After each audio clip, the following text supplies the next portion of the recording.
같이 찬송가 244장 찬양하시면서 오늘 새벽 예배를 시작하겠습니다. 전국의 성도들 믿음으로 주 고백했기에 천국에서 큰 영광 누리네.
사도신경으로 우리의 신앙을 고백하겠습니다. 전능하사 천지를 만드신 하나님 아버지를 내가 믿사오며 그 외아들 우리 주 예수 그리스도를 믿사오니 이는 성령으로 잉태하사 동정녀 마리아에게 나시고 본디오 빌라도에게 고난을 받으사 십자가에 못 박혀 죽으시고 장사한 지 사흘 만에 죽은 자 가운데서 다시 살아나시며 하늘에 오르사 전능하신 하나님 우편에 앉아 계시다가 거기로부터 산 자와 죽은 자를 심판하러 오시리라. 성령을 믿사오며 거룩한 공교회와 성도가 서로 교통하는 것과 죄를 사하여 주시는 것과 몸이 다시 사는 것과 영원히 사는 것을 믿사옵나이다. 아멘. 참으로 좋으신 하나님, 주님의 은혜를 감사합니다. 주께서 우리와 함께 하시고 동행하여 주심을 감사합니다. 하나님의 은혜를 우리에게 부어주시사 우리의 기도를 들으시고 우리와 동행하시고 또한 아버지 피로를 채워주심을 감사합니다. 하나님께서 은혜 더하셔서 우리 양정무 집사님의 어머님이 어제 퇴원을 했습니다. 하나님 은혜 가운데 두시고 항상 주의 은혜가 임하게 하여 주시사 건강히 노후를 잘 보낼 수 있도록 은혜를 더하시고 기쁨이 그 가정에 넘치게 하여 주시옵소서. 우리 집사님 기도하던 아버지 하는 모든 폐포옥도 잘 끝나게 하심을 감사드리며 모든 것이 다 하나님의 은혜이며 모든 것이 아버지 하는 주의 뜻 가운데 있음을 고백합니다. 그 외에도 아버지 하는 우리의 가정들의 기도의 제목들을 하나님께 아뢰오니 하나님께서 역사하여 주시고 아버지 하는 모든 삶의 분야에서 하나님께서 역사하시고 야훼 일에 하나님께서 채워 주시옵소서. 하나님 간구하기 원하는 것은 하나님이여 우리 교회를 위해서 기도하기 원합니다. 우리 교회가 아버지 하나님 빛을 발하게 하여 주시고 새로운 부흥을 꿈꾸게 하여 주시고 무엇보다도 성령의 충만한 은혜가 임하게 하여 주시옵소서. 성령이 아니고서는 아무것도 없사오니 성령의 불이 꺼지지 않게 하여 주시고 아버지 하나님 시카고 땅의 교회들이 점점점 아버지 식어가고 있는데 하나님 우리 교회에 성령의 불을 허락하여 주시사 성령 충만케 하여 주시고 복음의 아버지 하나님의 메시지가 선포될 때 죽은 영혼이 살아나게 하여 주시고 아버지 하나님 교회에 나와 주 앞에 예배드리는 것이 식어버린 사람들 하나님 불러주시고 이 전에서 주 앞에 예배하게 하여 주시옵소서. 우리 교회가 하는 선교와 또한 아버지 하나님의 목회의 방향과 이 모든 것 위에 성령님께서 인도하여 주시고 이끌어 주시며 아버지 하나님의 주께서 함께 하시는 귀한 교회 되게 하여 주시옵소서. 어떤 모습으로 아버지 하나님 어떤 인생이 망가진 모습으로 들어왔든지 이것이 회복되는 장소 되게 하여 주시고 아버지 하나님이여 기도하는 집 되게 하여 주시고 치료의 장소 되게 하여 주시고 다시 살아갈 힘을 얻게 얻는 귀한 장소 되게 하여 주시옵소서.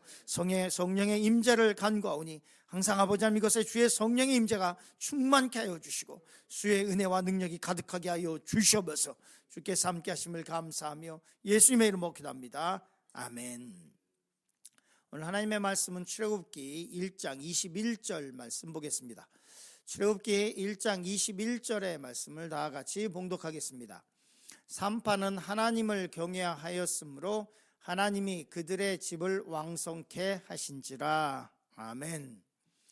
오늘 말씀의 제목은 우겨쌈을 당하여도인데요, 오늘 말씀은 출애굽기 1장의 말씀을 계속해서 보도록 하겠습니다. 출애굽기 1장의 내용들은 쉽게 이렇게 넘어갈 수 있는 내용들이 아니죠. 출애굽기 1장을 이해하면 출애굽기 전체가 전체의 그런 상황이나 아니면 출애굽기의 내용 중에서 이해하지 못하는 것들을 더 쉽게 잘 이해할 수 있습니다. 첫 번째 말씀으로는 학대를 받을수록이라고 하는 말씀의 제목으로 은혜를 잠시 나누려고 하는데요, 출애굽기 1장 12절 말씀 같이 읽겠습니다. 그러나 학대를 받을수록 더욱 번식하고 창성하니 애굽 사람이 이스라엘 자손을 인하여 근심하여, 이렇게 기록하고 있습니다. 출애굽기 1장에 보면 이스라엘 백성들이 특별히 애굽의 왕에게 미움을 받는 장면이 나옵니다. 어제 말씀을 나눴지만 거기에 요셉을 알지 못하는 세왕이라고 되어 있는데요, 여기에는 그 당시에 역사적인 기록이 있으니까요, 그리고 출애굽한 연도를 우리가 추정할 수 있으니까 그 당시에는 이집트에 정치적인 큰 변혁이 있었습니다. 어제 말씀드린 것처럼 그 당시에 어떤 일이 있었냐면 힉소스 왕조가 무너졌고, 그리고 이 원래 애굽에서 있었던 그 왕조가 다시 이집트를 지배하게 됩니다. 힉소스 왕조라고 하는 것은 이집트로 봤을 때는 굉장히 굴욕적인 역사이죠. 즉 다시 말해서 우리나라에 일제시대가 있었던 것처럼 외부 세력이었었던 힉소스 왕조라고 하는 그 왕조가 들어서게 됐는데, 마치 일제시대처럼 일본이 우리나라를 지배한 것처럼 이집트를 힉소스라고 하는 그 왕조가 지배했다, 이렇게 생각을 하시면 될 것 같습니다. 역사책에도 잘 기록되어 있지만 힉소스 왕조는 전쟁에서 수레를 이용할 줄 알았고 말에다가 전차를 한마디로 다룬 거죠. 그래서 말 위에서 활을 쏘며 말을 잘 다루던 그런 족속이었습니다. 그렇기 때문에 외부에서 온 이 왕조가 이집트를 지배했기 때문에 이 요셉이 총리가 되는 것에 대한 거부가 반응이 없었습니다. 왜냐하면 자기네들도 외부 세력이었기 때문에 그 이집트 입장에서 봤을 때 이방 족속을 등용하고 쓰는 것은 그게 큰 문제가 없었습니다. 그런데 원래 있었던 이집트 왕조가 이 힉소스 왕조가 약해지니까 무너뜨리고 다시 본래의 그 왕조를 세우게 됐습니다. 그리고 나서 보니까 이 이스라엘이 너무 커져 있는 거예요. 너무 커져 있어요. 그래서 걱정했었던 건 성경에 잘 나오고 있지만, 만약에 이 외부 다시 적들이 이집트를 쳐들어왔을 때 이 이스라엘 백성들이 외부 세력인 이 이방 족속과 합쳐서 우리를 공격하면 어떡할까, 우리를 무너뜨리면 어떡할까 하는 걱정을 하게 됩니다. 그래서 생각한 것이 뭐냐면, 그러면 이 이스라엘 백성들의 이 번성하는 이것을 어떻게 누를까? 아주 묘한 생각을 하나 했죠. 기가 막힌 생각이었을 것입니다. 그들의 판단에 보면 국고성이라고 되어 있는데, 어쩔 때 보면 이걸 수도라고 얘기하시는 분들도 있는데 그렇지 않습니다. 국고성이라고 하는 것은 뭐냐면 국가의 큰 창고처럼 이 물류나 이런 것들을 놓는 그런 성을 건축하고 있었습니다. 거기에 이제 이스라엘 백성들을 동원해서 강제 노역을 함으로 인해서 백성들을 억압하려고 했었죠. 그런데 출애굽기 1장 12절에 보면 그러나 학대받을수록 더욱 번성했고 창성했다, 이렇게 말씀하고 있는데, 애굽 사람이 이스라엘 자손을 인하여 근심했다. 이걸 보고 근심하게 됐습니다. 자기네들이 학대를 하고 억누르고 그러면 이스라엘 백성들이 좀 숫자도 줄고 자기네도 컨트롤할 수 있어야 되는데 컨트롤이 안 되는 거예요. 더 번성하는 거예요. 더 번성. 여기서 보면 애굽 사람이 이스라엘 백성들을, 이스라엘 자손들을 근심했다라고 하는 말은 와야쿠츠라고 하는 말인데요, 근심했다라고 하는 이 단어로 번역을 했지만 원래 언어는 두려워했다. 이제는 이스라엘 백성들이 아무리 억압을 해도 더욱더 번성하니까 두려움의 대상이 되는 거예요. 왜냐하면 이스라엘 백성들 뒤에는 하나님이 계셨습니다. 아무리 누르려고 해도, 아무리 짓밟으려고 해도 절대로 짓밟히지 않고 더욱더 장성한 거예요. 출애굽기 1장 13절 말씀 보면 이렇게 말씀하고 있습니다.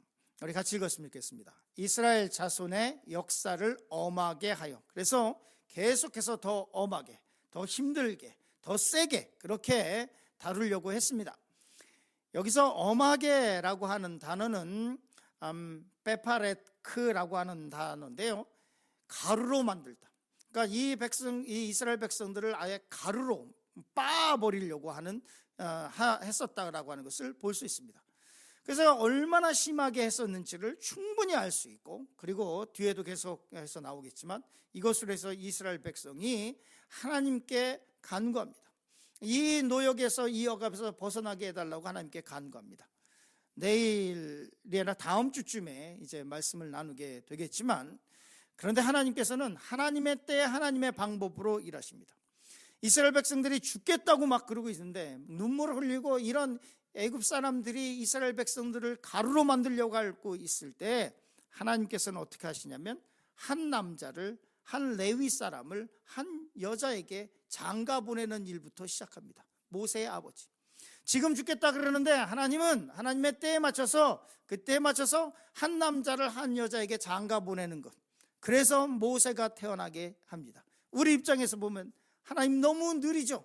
이거 어떻게 한다고요? 지금 장가 가면 얘가 커가지고 어떻게, 그러고 있는데 하나님은 이스라엘 백성들의 이 고역 속에서 하나님의 방법으로 하나님의 때에 맞춰서 일을 해나가기 시작합니다. 아직까지 그 시간까지 모세가 장성해서 40년 동안 애굽 궁중에 있고 광야에서 40년 보내고 그러는 시간 동안 아직까지 이스라엘 백성들의 그 인구가, 하나님께서 원하시는 그 하나님의 나라의 백성의 숫자가 안 채워졌다라고 생각을 하실 수 있습니다. 오늘 계속해서 보려고 하는 것은, 이렇게 애굽 사람들이 이스라엘 백성들을 가루로 만들려고 할 때에도 하나님께서는 이스라엘 백성들을 더욱 창성하게 했고 번성하게 했습니다. 이 말씀은 고린도 후서 4장 8절에 보면 이렇게 말씀하고 있습니다. 같이 읽었으면 좋겠습니다. 우리가 사방으로 우겨쌈을 당하여도 쌓이지 아니하며 답답한 일을 당하여도 낙심하지 아니하며. 우리를 쌀려고 우겨서 싸서 쌈으로 쌈 싸먹으려고 할 때에도 답답한 일을 당하여도 낙심하지 아니하며 라고 성경은 말씀하고 있는데, 이스라엘 모습과 똑같죠.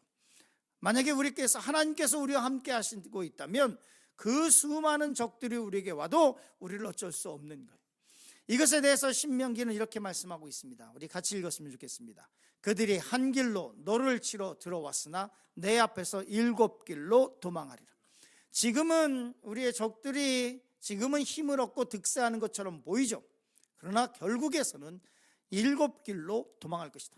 이 적들이 한꺼번에 다 같이 연합해서 한 길로 왔으나 성경은 그들이 다 흩어져서 7길로 꽁지가 빠져라고 도망가게 될 것이라고 말씀하고 있는 것입니다.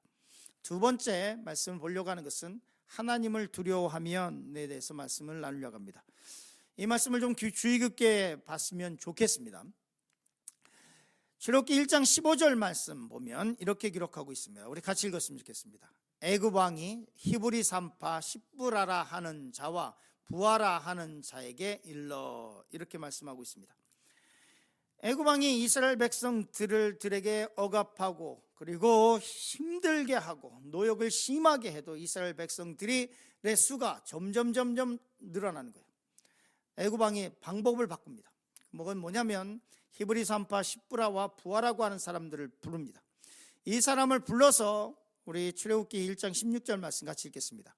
가로되 너희는 히브리 여인을 위하여 조산할 때에 살펴서 남자여든 죽이고 여자여든 그를 살려두라. 히브리 산파들에게 뭐라고 얘기하고 있냐면 애굽 왕이에요. 왕이 명령합니다. 남자를 낳으면 죽이고 여자를 낳으면 살려두라. 엄한 말을 하는 거죠.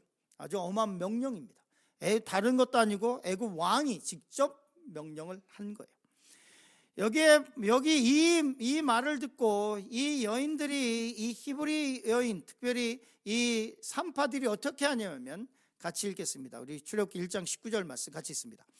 산파가 바로에게 대답하되 히브리 여인은 애굽 여인과 같이 아니하고 건장하여 산파가 그들에게 이르기 전에 해산하였더이다 하매. 두 가지를 봐야 됩니다. 첫 번째, 이 산파들이 애굽 왕의 말을 듣지 않는 거예요. 이게 어마어마한 겁니다. 애굽 왕의 명령을 산파가 뭐라고 그 말을 듣지 않아요. 그 말을, 이 애굽 왕의 말에 불순종해요. 그리고 또 하나가 뭐냐면 중요한 말을 하나 하고 있는데, 그게 뭐냐면 산파가 바로에게 대답하되 히브리 여인은 애굽 여인과 같지 아니하고 건장하여 산파가 그들에게 이르기 전에 해산하였더라. 이거의 뒷배경은 뭐냐면 이스라엘 백성들에게는 애굽 여인들이 하지 않았었던 그것이 율법이 성문화된 것이 출애굽하고 나서 성문화됐지만, 우리가 저기서도 잘 볼 수 있죠. 라헬 거기에서 알듯이 정결 예식을 갖고 있었습니다. 즉 다시 말해서 이 히브리 여인들은 하나님의 말씀이 성문화된 것이 출애굽 이후에 성문화된 것이고, 그 전부터 지키고 있었던 것이 뭐냐면 생리기간 동안에 아무것도 하지 않는 거예요. 즉 다시 말해서 여인들에 대한 철저한 이 보호가 있었어요. 하나님의 보호. 지금도 생리기간 동안에 일주일 동안 일 안 하는 여인 있습니까? 지금 시대? 없죠? 여인들이 생리한다고 나 일주일 동안 설거지도 안 하고 밥도 안 하고 그리고 나 아무것도 안 할 테니까 다 해봐, 그렇게 철저하게 보장이 돼 있습니까? 아니에요. 지금 시대에도 그것이 보장이 안 돼 있어요. 그런데 이스라엘 사람들은 하나님께서 그 말씀이 언제부터 주어졌는지 모르지만 철저하게 여인들이 그게 무슨 의미인지는 모르지만 하나님의 말씀의 뜻대로 지켜요. 그랬더니 이 여인들의 산부인과의 계열의 모든 이 여인들의, 이스라엘의 여인들의 건강이 굉장히 좋아서 애굽 여인들과는 비교할 수 없었어요. 즉 다시 말해서 예전에는 예수님 시대만 해도 거기서부터 한참 이 1600년 BC 1600년 1500년 전이니까 예수님 시대만 해도 여인들은 숫자에 들어가지 않았어요. 그러니까 남자들이 여인들이 생리하든 뭐하든 상관없이 자기네들이 원하면 그냥 막 취했어요. 생리를 한다고 해서 뭐 봐주고 이런 게 없었어요. 그런데 이스라엘 백성들은 철저하게 율법으로 묶여 있어서 이 여인들의 정결에 대한 것이 보장이 돼 있었어요. 그랬더니 BC 1600년, 그러니까 지금으로부터 한 3600년 전에 이 여인들이 자기네들의 무슨 뭐 의료적인 생리학적인 그런 이해가 있어서 그런 것이 아니라 하나님의 말씀을 그대로 그냥 지켰더니 히브리 여인들이 애굽 여인들과는 비교할 수 없을 정도로 이 산부인과 계열에서는 건강했어요. 그래서 이 산파들이 뭐라고 얘기하고 있냐면 히브리 여인은 애굽 여인과 같지 않고 건장해서 그래서 자기들이 이르기 전에 이미 해산을 합니다라고 보고를 했습니다. 물론 이거는 꼭 그래서 자기네들 가기 전에 벌써 애를 낳았다 이런 것은 아닙니다. 이 히브리 산파들의 결단이 있어요. 그것은 뭐냐면 하나님의 말씀을 더 두려워하는 거예요. 세상에 아무래도 뭐 세계 제국이었던 애굽의 왕의 말보다 일개의 산파이지만 이 여인들은 하나님의 말씀을 더 두려워했고 하나님의 백성들의 목숨을 살리는 것을 더 두려워했어요. 애굽 왕의 말보다. 그랬더니 뭐라고 말씀하고 있냐면 출애굽기 1장 20절 말씀에 보면 같이 읽겠습니다. 하나님이 그 산파들에게 은혜를 베푸시니라. 하나님께서 그 산파들에게 은혜를 베푸세요. 그런데 이 은혜를 베푸신 것이 두 가지로 나타나는데, 하나는 뭐냐면 백성은 생육이 번성하고 심히 강대하며, 이 히브리 산파들이, 이 여인들이 하나님의 말씀을 두려워하고 애굽 왕의 말을 듣지 않았더니 이스라엘 백성들은 더욱더 생육하고 번성하고 심히 창대하며 한 나라의 한 민족의 번성을 이 여인들에 의해서 이루게 됩니다. 그리고 또 하나 뭐냐면 출애굽기 1장 21절의 말씀에 보면 같이 읽겠습니다. 산파는 하나님을 경외함으로 하나님이 그들의 집을 왕성케 하신지라. 아멘. 하나님께서 이 여인들의 집을 번성케 하셨다. 얼마나 번성하게 됐는지는 몰라요. 얼마나 부자가 됐는지도 몰라요. 그러나 성경은 반드시 얘기하고 있는, 확실하게 얘기하고 있는 것이 있는데, 이 시브라와 부하가 산파는 하나님을 경외함으로, 하나님을 두려워함으로, 하나님의 말씀을 애굽 왕의 말보다 더 두려워함으로 인해서 경외한다. 이 말은 두려워한다는 거예요. 하나님의 말씀을 두려워한다는 거예요. 두려워함으로 하나님이 그들의 집을 왕성하게 했다. 하나님의 말씀에 대해서 두려워해 보지 않으시겠습니까? 그러면 성경의 말씀대로 우리의 집과 우리의 가정을, 우리의 자녀들을 더욱더 왕성하게 하실 것입니다. 아멘.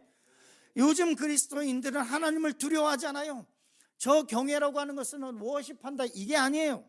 영어는 분명하게 얘기해요. fear예요, fear. 하나님을 두려워하지 않고 하나님께 받는 복만 하고 있는 그리스도인들이 너무 많은 거예요. 하나님을 두려워해 보십시오. 하나님의 말씀을 두려워해 보십시오. 하나님의 뜻을 이루기 위해서 열심을 다해 보십시오. 성경은 이렇게 얘기합니다. 산파는 하나님을 경외함으로 하나님이 그들의 집을 왕성하게 하셨다. 이 애굽의 왕이 이 아들을 낳으면 이제는 어떻게 하냐면, 이게 안 되니까 뭐 얘기했냐면 이렇게 얘기합니다. 그러므로 바로가 그 모든 신민에게 명하여 가로되, 남자가 나거든 너희는 그를 하수에 던지고 여자이든 살리라 하였더라. 이 산파들이 남자아이가 태어나면 죽이라고 했는데 안 죽이는 거예요. 그랬더니 그 다음에는 남자아이가 나면 강에 던지라, 이렇게 얘기합니다. 여기는 다른 게 있어요. 왜 하수에 던지라고 했냐면, 나일강에 왜 던지라고 했냐면, 나일강에는 이 애굽 사람들이 셰베크죠. 셰베크라고 하는 이 신을 섬기고 있는데, 얼굴 보면 사람의 몸을 하고 있지만 이 얼굴은 악어의 모양을 갖고 있어요. 즉 다시 말해서 이 이집트 사람들은 나일강에 있는 그 악어를 신으로 섬기고 있었다는 거예요.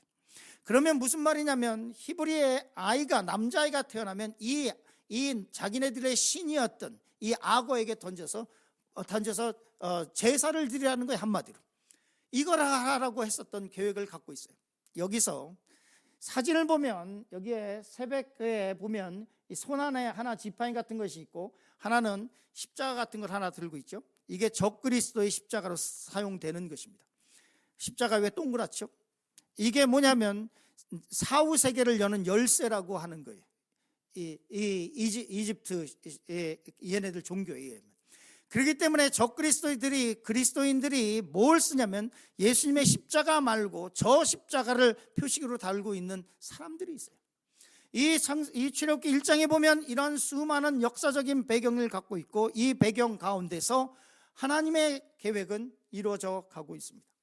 특별히 오늘 말씀 가운데 산파들이 무엇을 했는지, 그들이 하나님을 어떻게 두려워했는지를 기억하시면서 오늘도 하나님을 두려워하시고 하나님의 말씀을 두려워하는, 이 경외하는 이 마음을 가지고, 이 믿음을 가지고 하루를 살아가시길 간절히 축원합니다.